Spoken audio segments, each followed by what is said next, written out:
Les honoraires de mise en location d'un logement ont été rehaussés au 1er janvier 2026.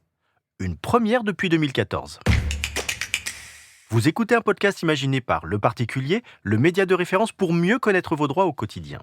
Aujourd'hui, nous répondons à la question de Kelly. Elle cherche à louer un logement et elle a entendu dans la presse que les frais de location avaient augmenté. Elle voudrait savoir de quoi il s'agit. Alors à vos droits, prêts, partez. Si vous êtes candidat locataire ou propriétaire d'un logement que vous souhaitez mettre en location, meublé ou non meublé, sachez que les frais d'agence immobilière ont été réévalués au 1er janvier 2026. Des frais d'agence qui ont été fixés en 2014 et jamais révisés depuis. Le principe est le suivant. L'agence fixe librement ses tarifs pour la visite du logement, la constitution du dossier de location, la rédaction du bail et l'établissement de l'état des lieux d'entrée. Ces frais sont ensuite répartis entre le bailleur et le locataire. La partie mise à la charge du locataire ne peut pas excéder la moitié des frais facturés par le professionnel, ni un plafond légal, lequel vient donc d'être revalorisé au 1er janvier 2026.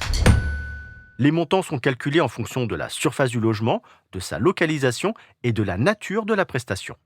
Pour les frais de visite, de dossier et de rédaction du bail, ils sont fixés à 12,10 € par mètre carré de surface habitable en zone très tendue, à 10,09 € par mètre carré en zone tendue et à 8,07 € par mètre carré dans les autres communes.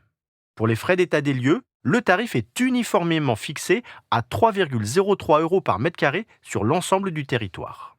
Des tarifs qui doivent désormais augmenter chaque année au 1er janvier en fonction de l'évolution à la hausse sur un an de l'indice de référence des loyers du 3e trimestre.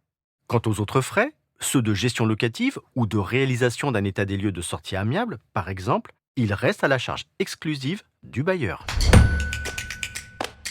Je suis Arnaud Saugera, journaliste au particulier. Merci d'avoir écouté cet épisode. Si ce podcast vous intéresse, vous pouvez également retrouver toute l'actualité patrimoniale sur notre site leparticulier.lefigaro.fr.